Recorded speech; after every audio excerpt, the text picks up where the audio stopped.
Welcome to the Healers Café, conversations on health and healing with Dr. Manon.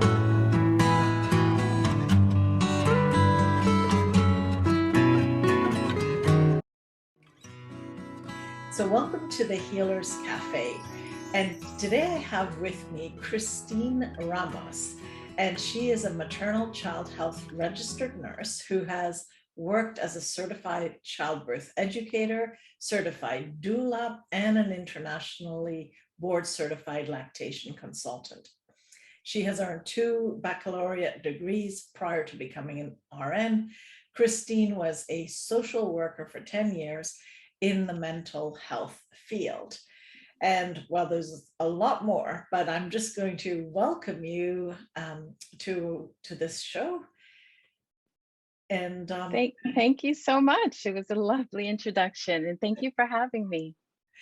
So I'm going to ask you a question that always intrigues me is what started you down this path? What made you decide I'm going to be a nurse, but also specifically the whole path? Okay, it's kind of a long story, but I'll try to do the abbreviated version. I ever since I can remember, I wanted to be in the helping field. Initially, as you read my bio, it started out initially as wanting to do something in the psychiatric or social work field. And so that's where I started. And then I had my children. And by the time I had my second son, or by the time I was pregnant with my second son, I realized that there was a calling there. There was some type of a pull to work with mothers and babies.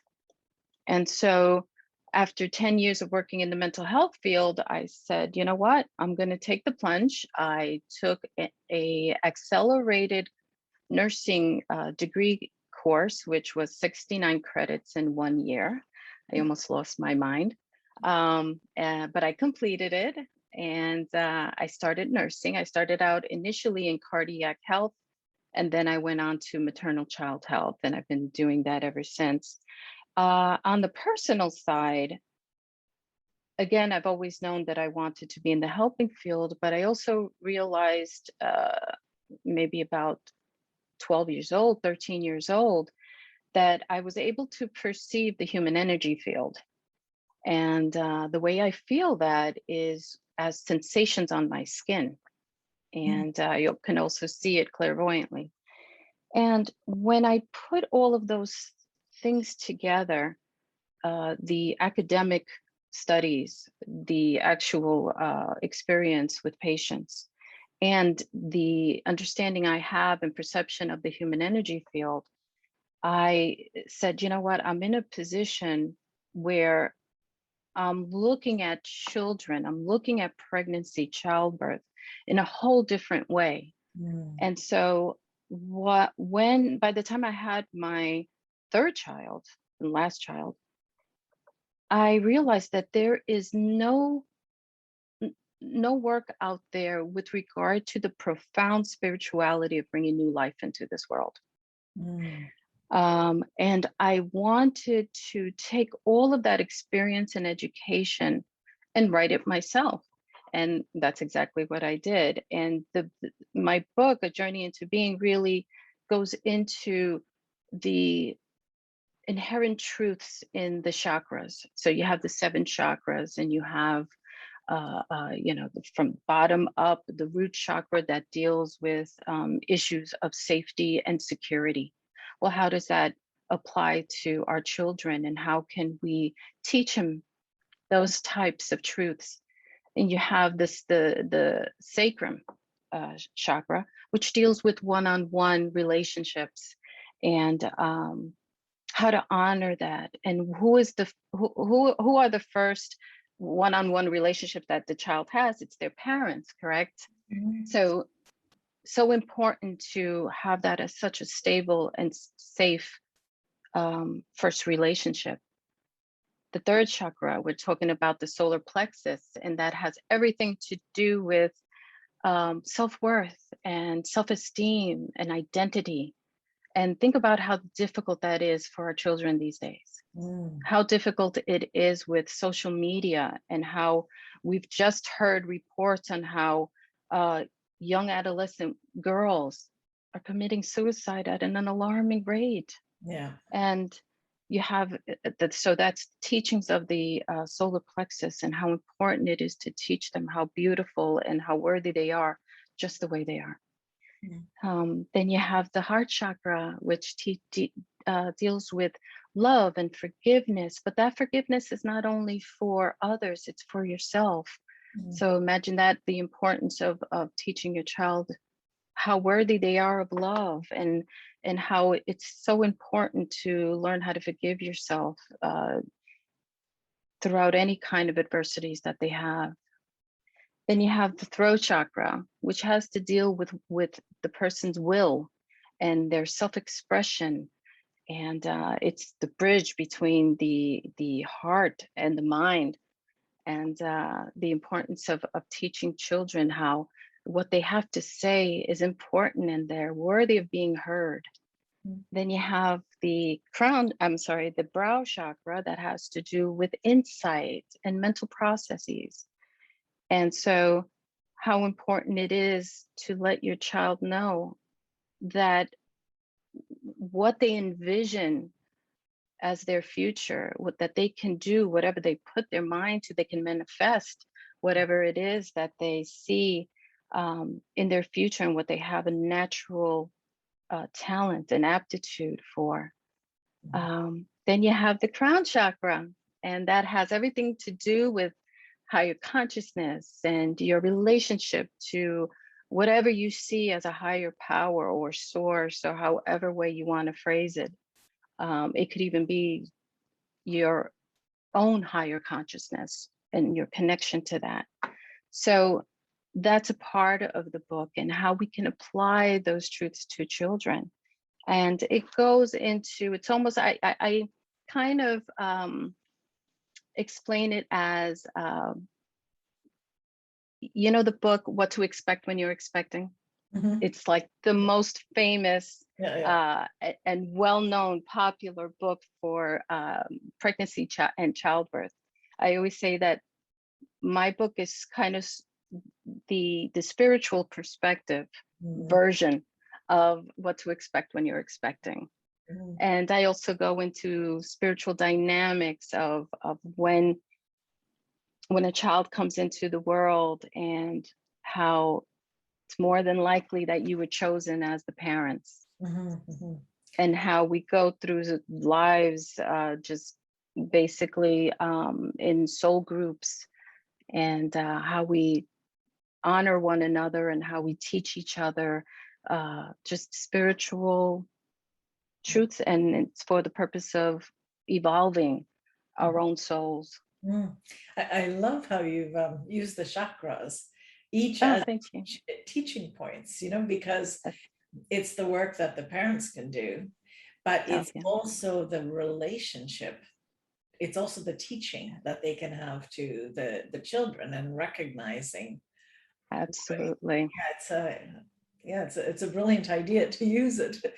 Thank you. Teaching, it's great, because I can see you also described each part and the relationship to the body, to the person, and you know, in a sense, in a light that is like, we don't have the books on how to teach our kids, right? Because it isn't about that. It's really about relating. You know, and so I feel like that really speaks to. Yes.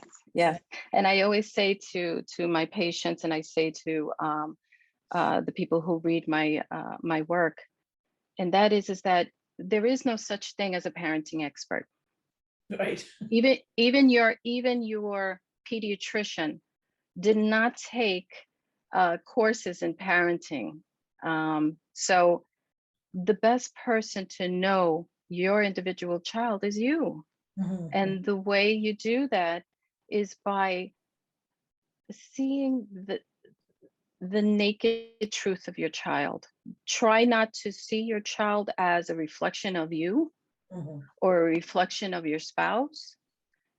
This child had a past that goes way before Mhm. this child was even, your own child. So I always like to try to encourage parents to do a type of nurturing, a type of parenting that's called intuitive parenting or intuitive nurturing. And what that entails is simply tapping in to an intuitive bond with your child. And that could start as early as pregnancy. And I talk about how you can connect with your unborn child through different practices. One, of course, is mindfulness and meditation. But there are also these lovely things called flower essences. I don't know if you're aware of them, or I'm sure you know about flower essences. And the one in particular is called Forget Me Not. And Forget Me Not has properties that say that it's wonderful for bonding with the soul of your unborn child. And the way you can do that, I mean, you can take it as a tincture under your tongue. Some people are a little uncomfortable with it because it's got a very tiny amount of alcohol in every tincture, but you can safely use it in your bath water. You can do 20 drops in your bath water, just soak in it for a little bit of time. And when you get out, just pat dry your skin. And it's said to promote these strong connections. And you can even get this connection with your unborn child through dreams and what I call visitation dreams. And I've heard many of my patients say that they've had very, very vivid dreams with what they believe was their child before the child is born. And so these are all beautiful ways that you can connect with your child before they're born. And this goes well into, say, toddlerhood, where if you practice something that's called Kangaroo Care or baby wearing, and those are all methods of just keeping your baby close to you whenever your baby is in distress or when your baby is not in distress. And this promotes a type of intuitive nurturing where people state that they have such a deep knowing of this child as though they're looking straight to their soul. And what that does is it provides a type of parenting that helps this little human become the best that they can be. And yeah. Well, it makes sense. And I think in our culture, we don't do enough hugging, touching, like just, this kind of just letting the skin connect, and I remember when I was at the time I was actually studying law and I had my firstborn. I have 3 children. I would put him on my body, wrap him up under my poncho, and and it was like perfect, right? There's a true bonding that happens when you're physically connected, and then he goes so against. I remember being raised more by Dr. Spock, let your child cry and teach them all of this. And it was like there is not an ounce in my body that could do that, and it's like, oh, well, you're going to have a dependent. No, you give the child what it needs and you actually foster independence. And it's the opposite.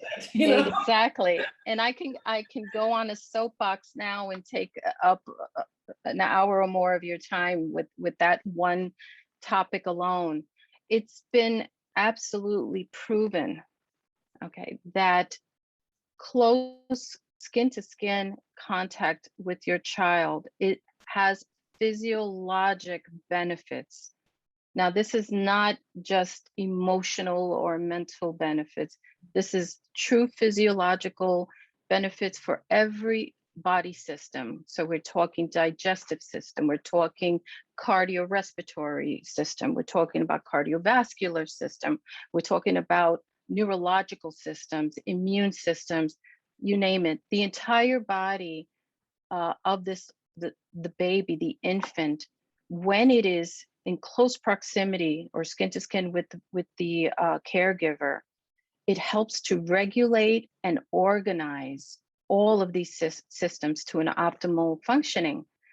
So when I hear things like that, like, oh, we're working on teaching our child to go to sleep on their own or to stay asleep on their own, there is a physiological, a biological reason why babies wake up often when they're by themselves, and that's called a distress signal.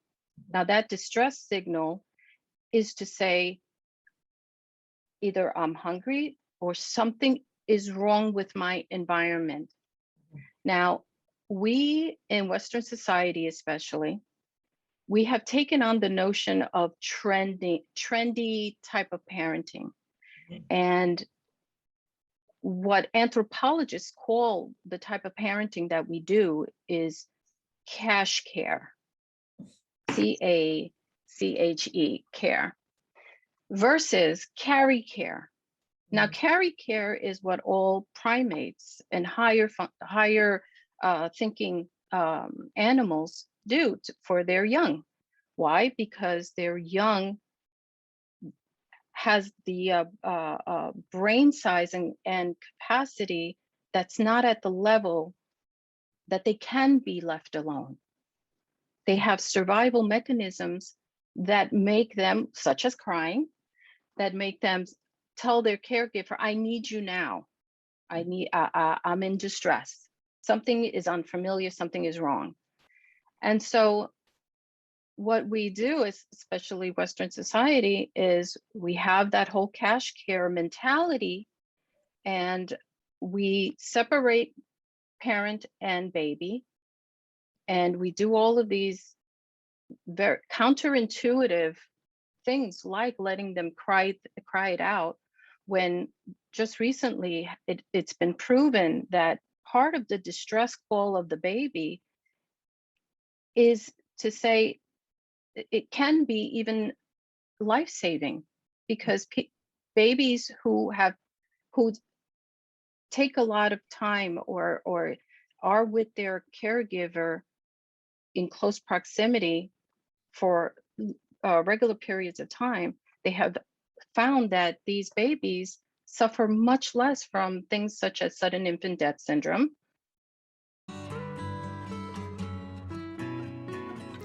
Hi, I'm Dr. Manon Bolliger, and I wanted to take a moment to thank you for watching these podcasts. If you haven't subscribed, please do. Also, feel free to leave comments and like it. This way, more people get to find out about this work and about other choices for health. So I think it's really important that we all share this information. I have a free gift to you. It's a 7-sequence email that has tips for every day, and it's a little insight about how to live your life when it comes to health. And it's very much built on how I managed to overcome stage 4 cancer and what it took. So I would love you to have this, and thank you once again for listening to these podcasts.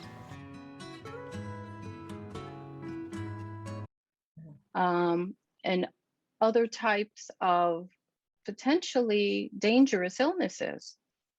So I don't understand this type of thinking where, pediatricians, my own pediatrician would tell me, oh, now it's time for you to start laying the baby down in the bed and walking away. And I'm thinking to myself, and these are doctors giving this advice, when it's been proven that doing just the opposite can help avoid something as serious as SIDS. Yeah. It just blows my mind. Yeah.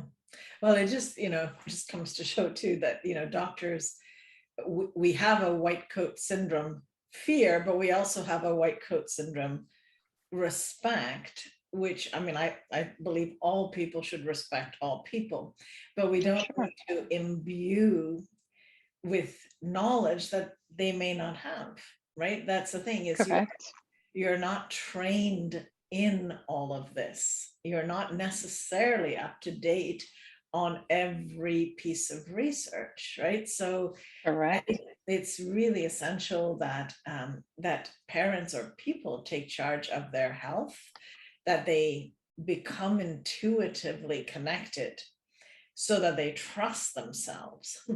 Yes. Because if you just follow orders, you can end up in a lot of problems.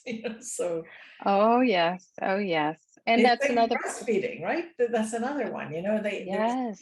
tons of research showing that you will have the best immune system if you breastfeed.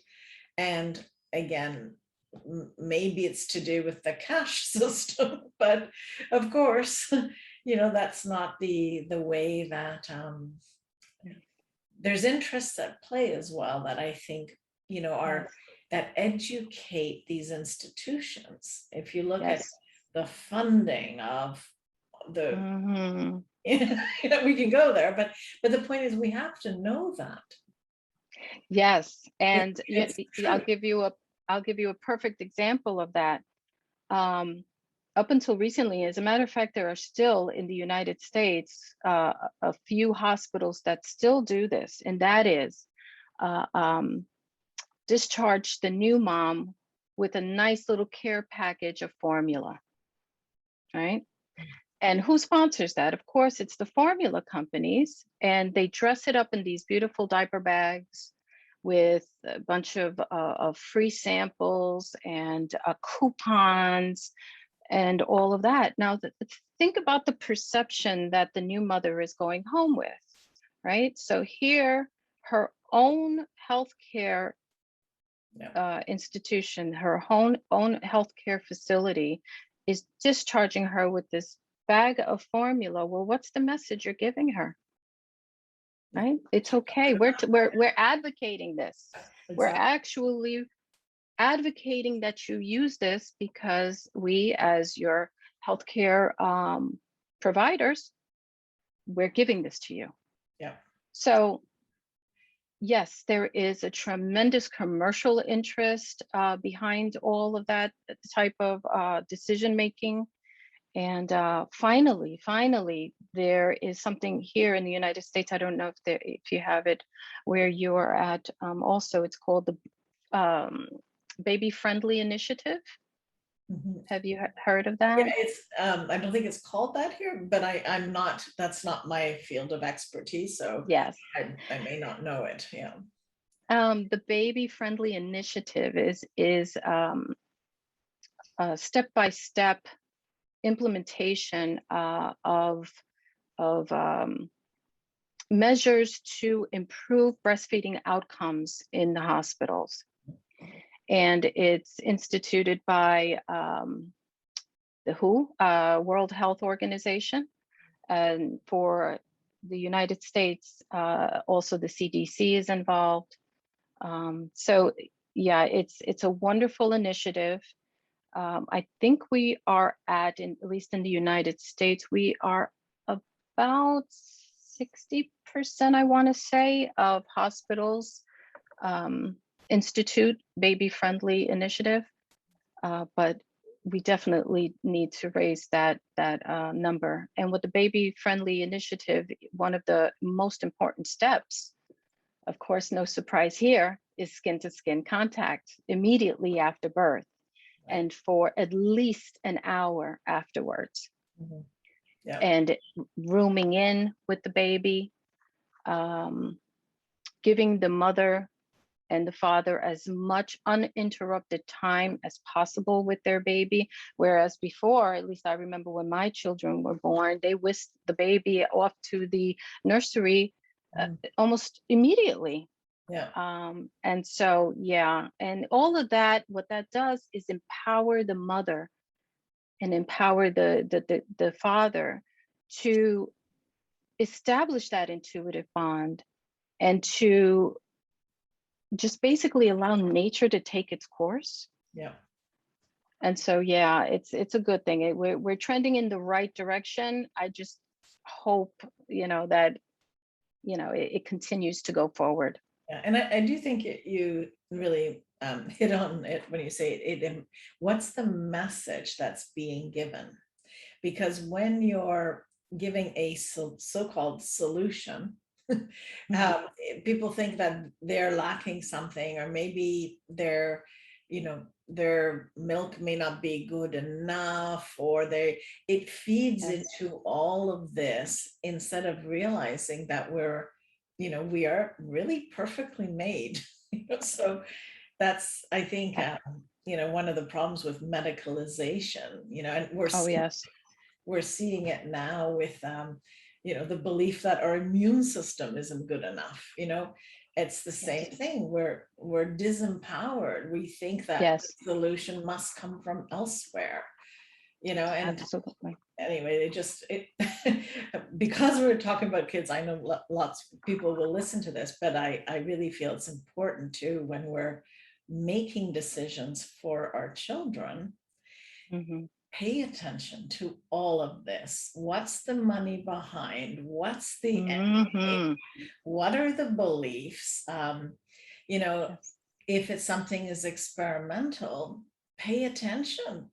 Like we need to question these things, then come up to your own decisions. That's all good. I believe in, you choose, but you need informed choices. And I think when we don't have that, we tend to follow the white coat syndrome. We tend to follow all of this. And I think this has gotten us in so much trouble. Yes, and the same actually goes for childbirth as well. I'm sure that once we medicalize childbirth and we start implementing interventions, the more interventions you use, the more you're going to need, right? So an example is, let's say an induction, you get a Pitocin drip. What happens?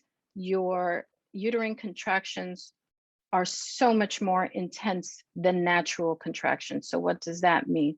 That means your pain will need to be managed at that point.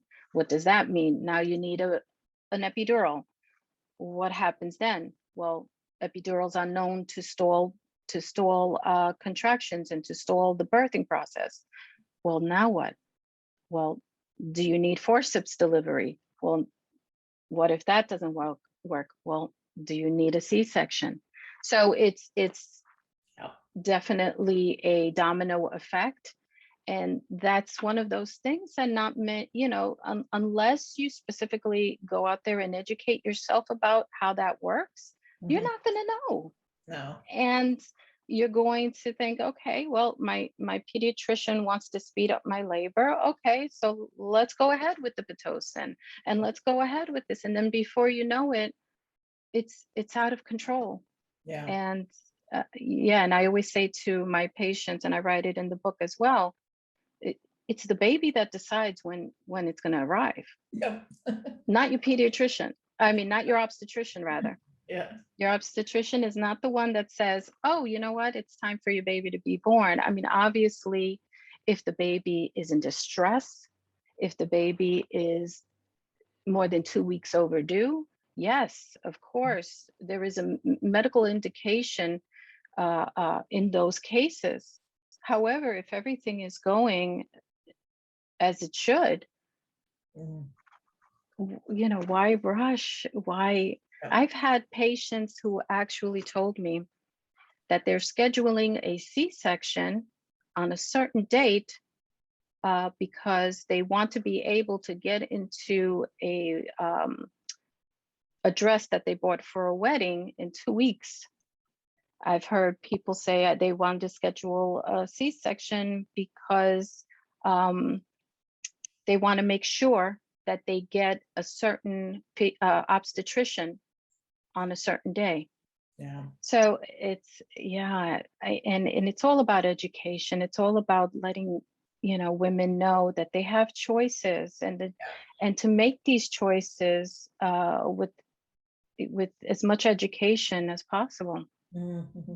Yeah, just talking about this reminds me of I remember when with again my first child, I was told that I absolutely would need a cesarean, and they said, oh, the size of my hips were too small. So I thought, okay, but I traveled a lot, so I've gone to Asia. I've seen other small hip people do it just fine. So I'm thinking, what's going on here? So I was very stubborn, so I went and I actually got 8 opinions. All of them said the same thing. So what it is, I actually saw 8 doctors with the same opinion, because in their learning they had learned that past this, whatever it was, I don't know the exact size I was supposed to be, it wouldn't work. And that is actually what got me to get well, I had already a midwife, but it convinced me to have a home birth because I thought, if I go, I'm going to have no choice, because that is the predominant belief system. Yes. And so I ended up, preparing myself. I read tons about it. And my firstborn was born in 7.5 hours, no problem. Wow. And it was like, and this is what, when you say you're also teaching people to be intuitive and the intuitive connection, it's really important, because when you know, and in your heart, in every cell in your body, that it's right, or that the other method is not right for you. Now, I'm not saying it can be a life-saving measure. So it's not about the thing, it's about the connection with you. Is it the right thing for you, your child, at this moment? And so I think it's so important to look at the world that way. It was a big wow. Yeah, that's an interesting story you just said. So the outcome was safe for mom and baby? Absolutely. Wow, that's wonderful. Yeah, and I love that story. And it actually turned out, because I was then in Montreal, there was the biggest storm they've ever had, and my car was completely covered. All the cars, we couldn't see anything. It was a crazy storm. There would have been no way out of my apartment had I actually wanted to go. So thank God that I had already made my decision, that it was already aligned, and that otherwise I would have been petrified, freaked out, and as it turns out, in quite a predicament, so I mean, it probably would have still happened, but the deep knowing that it feels right is so essential to the end results. If you're not, if you feel you're doing something that's not right and you're scared, right, then it's very hard to relax and give birth when you're petrified. So absolutely. Yeah, so the mental state, the spiritual state, all of that matters so much. Anyway, we need to wrap up, so I'm going to leave you with the last share that you would like to have. I just think it's so important to, especially nowadays, to know and nurture our children as spirit, to nurture them as the brilliant, eternal soul that they are, because they're here. It's these generations that are coming up that are going to help us through all of this craziness. And I really believe that. And the more we nurture their spirit, the more we align them with what they've come here for.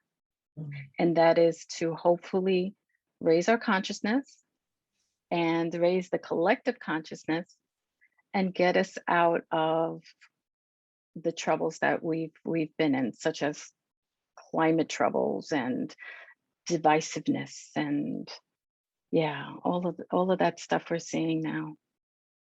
Well, thanks very much, Christy, for being on this with me. No, my pleasure. Thank you for having me.